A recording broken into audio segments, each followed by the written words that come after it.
रायपुर से बड़ी खबर है। राजधानी में पानी की समस्या पर निगम मुख्यालय का घेराव किया गया। नगर निगम में नेता प्रतिपक्ष के नेतृत्व में बीजेपी का हल्ला बोल।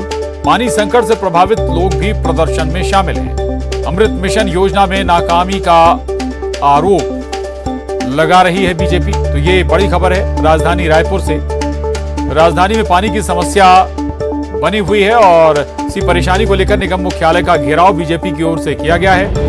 नगर निगम में नेता प्रतिपक्ष के नेतृत्व में बीजेपी ने ये प्रदर्शन किया है। बीजेपी का ये प्रदर्शन, पानी संकट से प्रभावित लोग भी इस प्रदर्शन में शामिल हैं। इतना ही नहीं, बीजेपी अमृत मिशन योजना में नाकामी का आरोप भी लगा रही है। अमृत मिशन योजना के तहत लोगों के घरों तक पानी पहुंचाने का टारगेट है और इस योजना में भी फेल होने का आरोप बीजेपी का।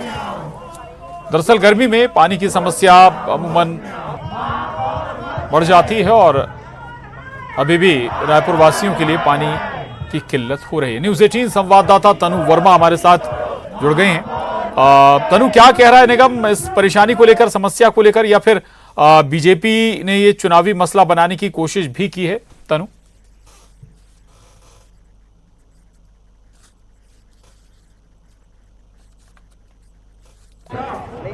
जी, तनु आवाज आप तक पहुंच रही है? क्या कहती है बीजेपी? ये कवरेज में आपको लगाता हूँ थोड़ी देर। जी देखिए, राजधानी रायपुर में गर्मी शुरू होती ही पानी की समस्या जो है वो शुरू हो जाती है और शहर में पानी की किल्लत को लेकर नेता प्रतिपक्ष मीनल चौबे के नेतृत्व में भाजपा संगठन के द्वारा निगम मुख्यालय का घेराव किया जा रहा है, जिसमें बड़ी संख्या में प्रभावित वार्ड के रहवासी भी जो है वो भी मौजूद है और शहर की जनता त्रस्त है। महापौर मस्त है नारे के साथ में यहाँ पर विरोध प्रदर्शन जो है वो किया जा रहा है। नेता प्रतिपक्ष मीनल चौबे का कहना है कि एक तरफ महापौर जो है वो राजधानी रायपुर में टैंकर मुक्त होने का दावा करते हैं और इसके साथ ही पूरे शहर में अमृत मिशन योजना के तहत पानी की समस्या को दूर करने के लिए पाइपलाइन बिछाए जा रहे हैं और सड़कों को पूरा खोद दिया गया है। उसके बावजूद भी शहर के कई वार्डों में पानी की समस्या जो है वो अभी तक बनी हुई है।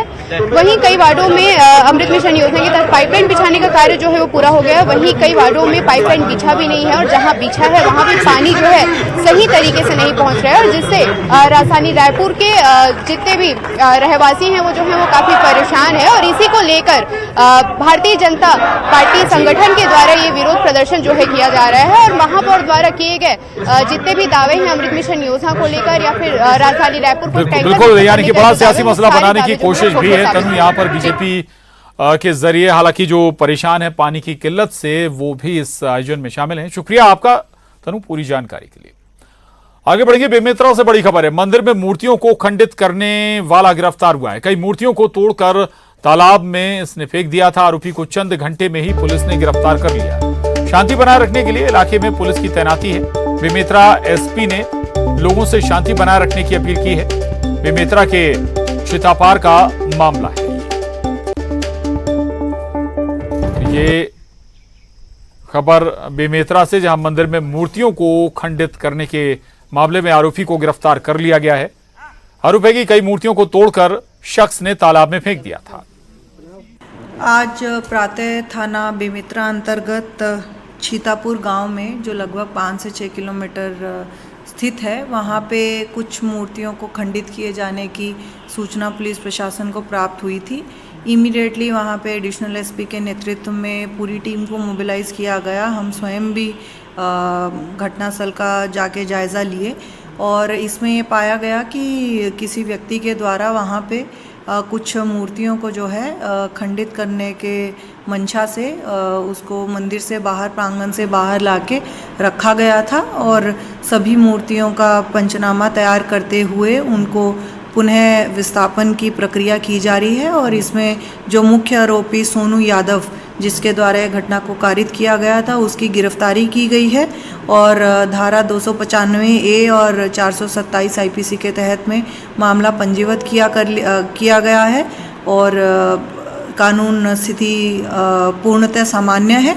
आपके चैनल के माध्यम से सभी वहाँ के ग्रामवासियों और सभी शहरवासियों को ये अपील है कि इसमें किसी भी तरह के भ्रम में ना आए और कानूनी कार्रवाई वहाँ पे की जा चुकी है और बाकी जो मूर्तियां हैं उनको भी सहसम्मान वहाँ पे स्थापित किया जाएगा जिला प्रशासन एवं पुलिस प्रशासन के समन्वय से।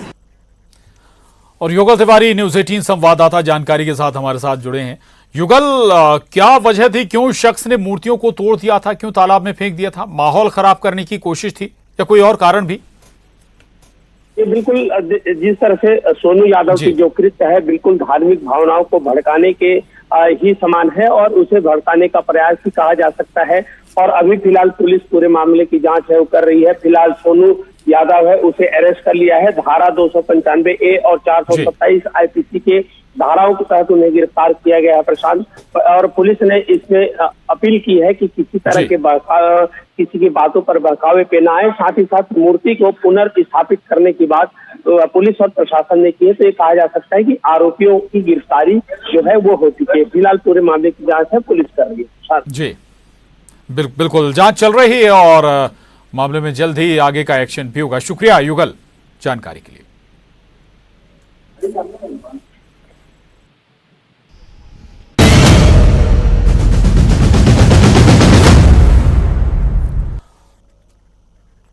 खबर कांकेर से। कांकेर के शिवनगर में अनाथालय में मासूम बच्ची के साथ हैवानियत की तस्वीर सामने आई है। अनाथालय की प्रोग्राम मैनेजर बच्ची को बेरहमी से पीट रही है। वीडियो में साफ साफ दिख रहा है कि बेरहम महिला प्रोग्राम मैनेजर बच्ची को किस तरह पटक कर पीट रही है। मासूम बच्ची की पिटाई का वीडियो तेजी से वायरल हो रहा है। बीजेपी ने इस मामले को लेकर तत्काल आरोपी पर कार्रवाई करने की मांग की है। इतना नहीं, वहीं कांकेर के विधायक शिशुपाल सोढ़ी का कहना है कि ये वीडियो दिसंबर महीने का है और इसे दबाने का प्रयास किया गया, इसकी जांच हो रही है।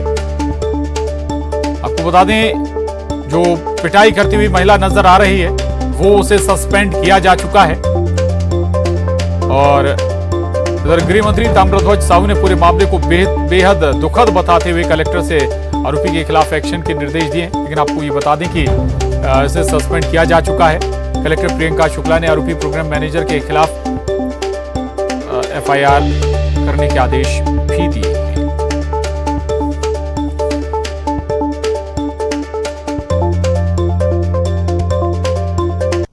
वो सरकारी कर्मचारी नहीं, वो NGO की अधिकारी है और वो नौकरी नहीं कर रही है, वो मस्ती कर रही है नौकरी के नाम पे। भूपेश बघेल जी में यदि हिम्मत है, दम है और इस विषय में रुचि है, हिम्मत, दम और रुचि, तो महिला के ऊपर FIR होनी चाहिए, पास्को भी लगना चाहिए क्योंकि उसका बॉयफ्रेंड आता था। और तीसरा, उस NGO को ब्लैक लिस्टेड किया जाना चाहिए। अभी तक जो जानकारी मिली है ये घटना दिसंबर की है। दिसंबर को एक घटना प्रकाश में आई थी जिसकी जानकारी तत्कालीन जो अधिकारी है महिला बाल विकास में उसे भी थी। उन्होंने क्यों वे बात दबाई, ये जांच का विषय है। और जब ये संज्ञान में आया तो संचालक महिला बाल विकास की टीम कल ही आई थी 4 तारीख को। उन्होंने पूरा जांच किया है और कुल मिला के उनकी पुष्टि भी हुई है कि वहाँ इस तरह का हुआ है। और इसका जो संचालन हो रहा है एक NGO जो प्रतिज्ञा विकास समिति दुर्ग का है उनके द्वारा किया जा रहा है। तो जैसी इनकी रिपोर्ट आज पेश होंगे, जो जांच कमेटी बनी थी, तो उसमें तत्काल कार्रवाई, कठोर से कठोर कार्रवाई की जाएगी, तत्काल FIR किए जाएंगे। और इसमें जो भी उन्होंने दबाने का प्रयास किया, इस तरह की जो घटना प्रकाश में आने के बाद भी उनके खिलाफ भी विभागीय जांच की जाएगी। और इस संस्था के खिलाफ जिन्होंने ये अमानवीय कृत्य किया है, आपने जो फुटेज दिखाया है उससे बड़ा बहुत ही विचलित कर देने वाला दृश्य है कि एक छोटी सी बच्ची के ऊपर जो इस तरह व्यवहार किया जा रहा है, तो उस संस्था के खिलाफ भी कार्रवाई की जाएगी। मैं भी टीवी चालू किया था तो देखा हूँ उसको, बहुत ही दर्दनाक घटना है, अच्छा नहीं लगा। विभाग उस पर जरूर चर्चा करेगा। मैं भी अभी चूँकि तुरंत 9 बजे निकलना था इसलिए आ गया। मैं भी कलेक्टर से बात करूंगा कि उसको संज्ञान मिले और उस पर त्वरित कार्रवाई करे और भविष्य में इस प्रकार की घटना कहीं ना हो उसको भी सुनिश्चित करें। जैसे ही संज्ञान में वीडियो आया था तुरंत संचालनालय के अधिकारियों द्वारा जो है कल ही रविवार के दिन ही निरीक्षण किया गया है संस्था का और उन्होंने सर्व संबंधित के बयान वगैरह भी लिए हैं और उनके द्वारा कल इसकी प्रेस रिलीज भी जारी की गई थी और जैसे कि उस प्रेस रिलीज में लिखा है वो आज मुझे इसका प्रतिवेदन देंगे और प्रतिवेदन मिलते ही संस्था के विरुद्ध कार्रवाई की जाएगी। इस मामले में एफआईआर के निर्देश मेरे द्वारा दिए गए हैं तो आज एफआईआर लॉन्च हो जाएगी और निश्चित तौर पर ये जो हरकत है ये बिल्कुल भी एक्सेप्टेबल नहीं है और उसके विरुद्ध कड़ी से कड़ी कार्रवाई प्रशासन द्वारा की जाएगी। तो कांकेर का ये मामला है कि अनाथालय में बच्ची को पीटती हुई प्रोग्राम मैनेजर नजर आ रही है और अब इस मामले में सस्पेंशन या निलंबित भी कर दिया गया है। कार्रवाई हो गई है। जो आरोपी महिला है जो बच्ची को पीटती हुई नजर आ रही थी, कलेक्टर के आदेश के बाद इस पर एक्शन भी हो गया है। बेहद ही बेरहमी करती हुई ये महिला नजर आ रही थी। हालांकि विपक्ष की ओर से तमाम तरह के आरोप भी लगाए गए हैं और न्यूज 18 संवाददाता ममता लांजवार हमारे साथ जुड़ गई हैं। ममता, ये हैरान करने वाली तस्वीरें थी, वीडियो था, एक्शन हो गया है लेकिन बस इतने एक्शन भर से बात नहीं बनेगी। ममता, देखिए आरोपी प्रोग्राम मैनेजर को नहीं, संस्था जो है उसको निलंबित किया गया है और इसको लेकर आदेश जारी करके बताया गया है कि अब ये जो संस्था है उसको चूंकि ये एक तरह सा एके का एनजीओ था और उसको ये परमिशन दी गई थी महिला बाल विकास विभाग से कि ये दत्तक लेने और देने का काम जो है वो कर सकते थे। लेकिन अब उस संस्था को ये वीडियो वायरल होने के बाद में उसका रजिस्ट्रेशन एक तरह से कहें कि पंजीयन जो है वो निलंबित किया गया है और इसके चूंकि अब इस जो मैनेजर है उसके खिलाफ तो एफआईआर के लिए कहा ही गया है, उसके साथ ही पूरी जांच भी की जाएगी कि इस तरह की जो क्रूरता होती थी और किन लोगों की जिम्मेदारी थी जो एनजीओ संचालित करते थे। एक तरह से क्या चूंकि अभिकरण है, ये दत्तक अभिकरण है तो उसको निलंबित किया गया है। हालांकि टाइम जो है पर्टिकुलर टाइम नहीं दिया गया है। ये भी देखने वाली बात होगी कि क्या हमेशा के लिए इसको इस संस्था की जो सदस्यता है, रजिस्ट्रेशन है, वो खत्म किया जाता है और इसका अधिकार जो है पूरी तरह से छीन लिया जाएगा।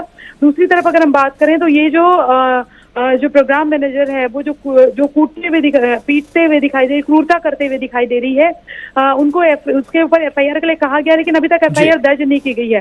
पास्को एक्ट के तहत भी मामला दर्ज करना चाहिए। हालांकि शाम तक की बात कही जा रही है। सवाल इस बात को लेकर है कि इसको लेकर इतना डिले क्यों किया जा रहा है। सुबह करीबन 10 बजे जो है गृह मंत्री कहते हैं कि मैंने कलेक्टर से बात की है, कलेक्टर को आदेश दिया है और उसके बाद में कलेक्टर से जो है ये आता है कि शाम तक के एफआईआर दर्ज की जाएगी। इतना समय क्यों लगाया जा रहा है? आरोपी जो महिला है उसकी गिरफ्तारी को लेकर गिरफ्तारी क्यों अभी तक नहीं की गई है? पास्को एक्ट के तहत मामला दर्ज कराना चाहिए। इसके साथ ही जो बाकी लोग हैं उन पर भी कार्रवाई करनी चाहिए जो इस घटना को देख रहे हैं।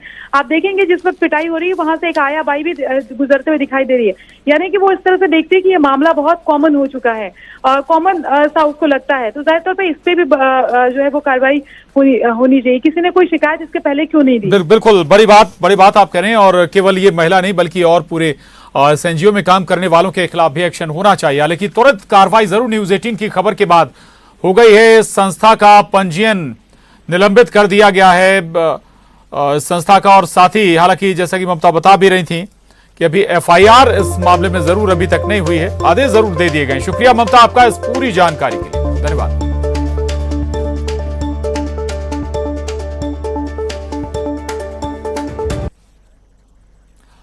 और बड़ी खबर रायपुर से, आज भी बीजेपी में शामिल होंगे कई दिग्गज। चुनाव से पहले बीजेपी में शामिल होने का सिलसिला जारी है। पूर्व अधिकारी सहित बड़ी संख्या में लोग बीजेपी में शामिल होने जा रहे हैं। कुशाभाऊ ठाकरे परिसर में कार्यक्रम का आयोजन किया गया है और बड़ी संख्या में जनजाति समाज के लोग बीजेपी का दामन थामेंगे। ये बड़ी खबर रायपुर से, आज बीजेपी में बड़ी संख्या में कहा जा रहा है कि दिग्गज शामिल होंगे। कुशाभाऊ ठाकरे परिसर में कार्यक्रम का आयोजन हो रहा है। जनजाति समाज से जुड़े लोग बीजेपी का दामन थामने वाले हैं। ये बड़ी खबर है रायपुर से।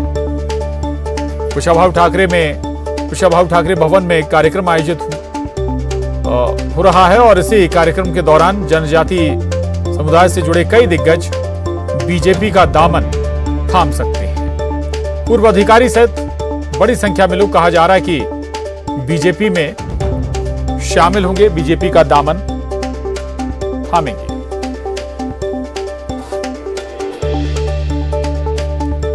ये बड़ी खबर रायपुर से है। आज भी कहा जा रहा है कि कयास लगा जा रहा है, कहा जा रहा है कि बड़ी संख्या में जो जनजाति समुदाय के लोग हैं वो बीजेपी का दामन थामेंगे। न्यूज 18 संवाददाता युगल तिवारी हमारे साथ जुड़ गए हैं। युगल, चुनावी साल है, फिर आना जाना लोगों का लगा रहेगा और कहा जा रहा है कि बीजेपी भी कुछ लोग ज्वाइन करने वाले हैं, उनसे जुड़ी जानकारी युगल। जी प्रशांत, देखिए अभी बीजेपी कुशाभाऊ ठाकरे जो भवन है वहां पर आज भाजपा में बहुत सारे लोग हैं, आज प्रवेश करेंगे। और इसमें बड़ी बात यही है कि गोंडवाना समाज के और सर्व आदिवासी समाज के कुछ लोग हैं, साथ ही एक संयुक्त कलेक्टर हैं, वो भी जो पूर्व संयुक्त कलेक्टर हैं वो भी आज भाजपा की सदस्यता ग्रहण करेंगे। बीजेपी का ये मानना है कि जब से बीजेपी के जो छत्तीसगढ़ प्रभारी है ओम माथुर लगातार बस्तर का दौरा कर रहे हैं, उसका ये असर अब देखने को मिल रहा है। लोग भाजपा की रीति नीति से प्रभावित होकर के यहां पर बीजेपी बड़ी संख्या में आज ज्वाइन करने वाले हैं। इनकी संख्या लगभग 200 बताई जा रही है। कुछ देर बाद ही ये कार्यक्रम है भाजपा प्रवेश का वो चालू होगा, लेकिन अभी फिलहाल बीजेपी है तैयारी कर रही है। ये बताया जा रहा है कि सभी शेड्यूल्ड जो ट्राइब्स के जो लोग हैं वो आज भाजपा की सदस्यता लेंगे। प्रशांत, शुक्रिया युगल आपका इस पूरी जानकारी के लिए, धन्यवाद। और अब रुक करेंगे इस सिटी